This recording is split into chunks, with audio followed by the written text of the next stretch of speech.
এখানে শিল্পের প্রচুর বিকাশ ঘটেছে। তা আমরা শিল্পের উন্নয়ন হয়েছে ঠিকই, কিন্তু আমরা আমাদের এই যে উন্নয়নটা সেটা সাস্টেনেবল হয়নি, এবং এই সাস্টেনেবল না হওয়ার কারণে নারায়ণগঞ্জ সহ এই যে সমস্ত জায়গায় শিল্প ঘন যে সমস্ত জায়গায় উন্নয়ন হয়েছে সেখানে আমাদের যে পানি নিষ্কাশনের যে ব্যবস্থাটি সেটি আমরা প্রপারলি আমরা ম্যানেজ করতে পারিনি। সেই কারণে কিন্তু আজকে এই জলাবদ্ধতা আমরা দেখেছি। নারায়ণগঞ্জ জেলাতে আমরা দেখেছি যে টোটাল 92 কিলোমিটার খাল রয়েছে, তার মধ্যে 17 কিলোমিটার খালি হচ্ছে ব্লকেট হয়েছিল।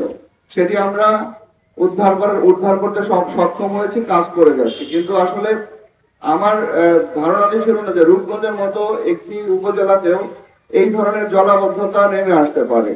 তা আমরা এই জলাবদ্ধতা যখনই আমরা শুনেছি সাথে সাথে ইউনো সাহেব ব্যবস্থা নিয়েছে, এবং আমরা যাতে জলাবদ্ধ মানুষের যারা পানিবন্দী আছে তাদের পাশে আমরা থাকতে পারি, আমরা সেই কার্যক্রম গ্রহণ করেছি। বাট এটি তো কোনো সলিউশন না। সলিউশন হতে হবে যে সাস্টেনেবল সলিউশন হতে হবে, যেখানে যে আগামীতে যাতে আর এই মানুষগুলো পানিবন্দী ঢাকা শহরের পাশে একটি শিল্পঘন জেলায় কেন আমাদের এই মানুষজন তারা কেন এই পানিবন্দী হয়ে থাকবে। এটি তারপরেও সামান্য দৃষ্টিতে এমন যদি হতো যে বন্যা হয়েছে সেক্ষেত্রে একটা বিষয় আমরা ধরে নিতাম, কিন্তু এই সামান্য পানিবন্দী এই বৃষ্টির কারণে কেন এতদিন কেন পানিবন্দী হয়ে থাকবে, এটি আমরা আগামীতে এই পানি উন্নয়ন বোর্ডকে আমরা বলেছি, এবং তারা বলেছে কিছু খাল আছে যেগুলো অবৈধ দখলে চলে গেছে, আমরা এই খালগুলো এবং এখানে এই ক্ষেত্রে আপনাদের আমরা দেখেন আমরা যখন এই জলাবদ্ধতা নিয়ে কাজ করতে গেলাম, আমি এই পর্যন্ত প্রায় 2500 ট্রাক খাল থেকে ময়লা আমরা ফেলেছি, বাইরে নিয়ে ফেলেছি। বা মানুষ যারা নাগরিক যারা পাশে থাকেন তারা আবার ওই খালে ময়লা ফেলে। যদি আপনারা যদি সচেতন না হন, আমরা যদি সচেতন না হই, আমি 2500 ট্রাক কেন 25,000 ট্রাক ময়লা যদি ফেলি, আবার এরপরে যদি এই 40 লক্ষ মানুষ শহরে বসবাস করে তারা যদি আবার ওই ময়লা আবার ফেলে, তাহলে তো খালটা আসলে আমরা যেটা করতে চাই সেটি সম্ভব না। তা আমাদেরকে আমরা এই যে জলাবদ্ধতার জন্য শুধু একটা কারণ নয়, আমরা অনেক ক্ষেত্রে আমাদের নাগরিক আমরা অনেকেই দায়ী, আমরা আমাদের দায়িত্ব পালন করতে পারি না। আমরা মনে করি যে এই যে খালটা এখানে আমি আমার ময়লাটা ফেলে দিলাম, কিন্তু এই খালটা ময়লাটা ফেলে দিয়ে খালটাকে আমরা ভরাট করে ফেলেছি, এবং আস্তে আস্তে যখন ভরাট হয়ে গিয়েছে তখন এই খালগুলো দখল হয়ে গিয়েছে। তা আমরা প্রত্যাশা করব আমরা যেরকম একটা সুন্দর একটা সমাজ চাই, সুন্দর একটা শহর চাই, এই জন্য আমাদের নাগরিক যারা আছে আমাদের কিন্তু সুন্দর হতে হবে, আমাদের দায়িত্বশীল আচরণ করতে হবে।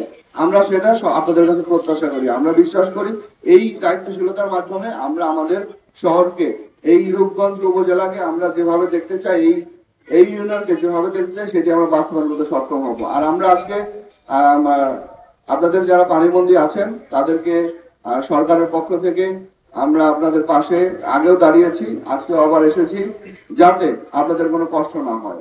আমরা আপনাদের কষ্ট লাঘব করতে সর্বদা প্রস্তুত রয়েছি, কিন্তু আমরা শুধু আপনাদের কাছে দায়িত্বশীল আচরণ প্রত্যাশা করি। আমরা যেন আমাদের এই প্রাকৃতিক যে জলাধার গুলো আছে সেগুলো যেন আমাদের নিজের স্বার্থে কখনো এগুলোকে নষ্ট না করে ফেলি। এগুলো আমাদের এই পরিবেশের ভারসাম্য রক্ষার জন্য অত্যন্ত গুরুত্বপূর্ণ। দেখেন আজকে যদি খাল থাকতো, আজকে যদি বড় বড় জলাশয় থাকতো, তাহলে কিন্তু এই যে বৃষ্টির পানি, এই যে সামান্য একটু বৃষ্টি হয়েছে সেই পানিগুলো কিন্তু সেই জলাশয়ে আমরা রাখতে পারতাম, মজুত করতে পারতাম, চলে যেত সেখানে, কিন্তু সেই জলাশয়গুলো আমরা ভরাট করে ফেলেছি।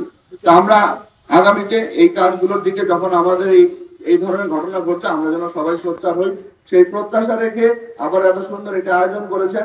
এবং আমি শুনলাম ইউনো সাহেব অনেকগুলো উদ্যোগ নিয়েছে, এই জন্য তাকেও ধন্যবাদ জানাচ্ছি। এবং আমরা মনে করি যে আমরা যদি সকলে মিলে কাজ করি তাহলে আমরা সুন্দর যে স্বপ্নের যে সুন্দর একটি সমাজ গঠনের আমরা স্বপ্ন দেখি সেটি বাস্তবায়ন করা সম্ভব হবে। এই জন্য স্যারের প্রতি আমরা কৃতজ্ঞতা জানাচ্ছি, এবং তাদের অনেক ব্যস্ততা ছিল, বাট এই ব্যস্ততার মধ্যেও আপনারা যে অনেক কষ্টের মধ্যে রয়েছেন এটি উনি নিজের চোখে দেখার জন্য আপনাদের কাছে এসেছেন। এবং একই সাথে আপনাদের জন্য আমাদের স্যারের পক্ষ থেকে কিছু উপহার সামগ্রী উনি এনেছেন, সেগুলো উনি নিজ হাতে বিতরণ করবেন। আমরা চেষ্টা করছি আপনাদের যে দীর্ঘমেয়াদী সমস্যা, যে পানির সমস্যা, এটি দূর করার জন্য আপনারা জানেন গোলাকান্দায় আমরা ইতিমধ্যে একটি পানির পাম্প স্থাপন করেছি। মূলত এটি পানি উন্নয়ন বোর্ড এটি করে থাকতো, বা তাদের পাশাপাশি আমরা নিজেরাও উপজেলা প্রশাসন থেকে এই পানি নিষ্কাশনের ব্যবস্থার জন্য একটি পাম্প বসিয়েছি, আরো দুটো আমাদের প্রসেসিং এ আছে। দুটো অলরেডি দুটো বসানো হয়েছে, আর একটি আমাদের প্রসেসিং এ আছে। আমরা আশা করছি এবার যে বর্ষাকালে আপনারা কষ্টটা করেছেন, ইনশাল্লাহ নেক্সট বর্ষার আগেই আমরা টোটাল 7টা পাম্প বসাবো। এই 7টা পাম্পের মাধ্যমে যে পানিটা জমে থাকে সেগুলো ইনশাল্লাহ আমরা নিষ্কাশন করতে পারবো।